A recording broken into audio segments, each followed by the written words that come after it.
अस्सलाम वालेकुम। अब देख रहे हैं पाक सिंध 24 न्यूज में हूँ आपकी होस्ट नादिया शेख। बदीन से रिपोर्ट कर रहे हैं जोहेब शेख।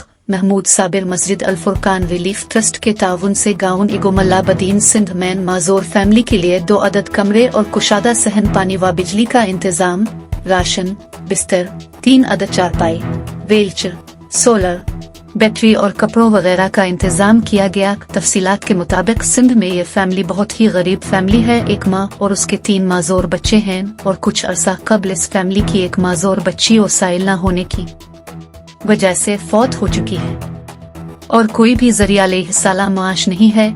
ये फैमिली अर्द गिर्द के लोगों के सहारे पर गुजारा कर रही है और उनकी झोंपड़ी में सुराख होने की वजह से बारिश और सर्दी से उन माजूर अफराद को मजीद तकलीफ होती थी।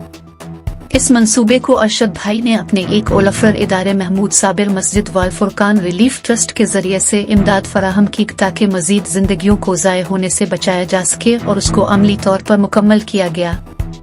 हम खास तौर पर मोहम्मद अरशद भाई और उनके साथ ताउन करने वाले तमाम मुसलमान बहन भाइयों के लिए खुसूसी दुआ करते हैं कि अल्लाह उन पर अपनी रहमतें बरसाए और उनके उन नेक अमाल के जरिए से उनको दुनिया और खुद में भलाई इनायत फरमाए।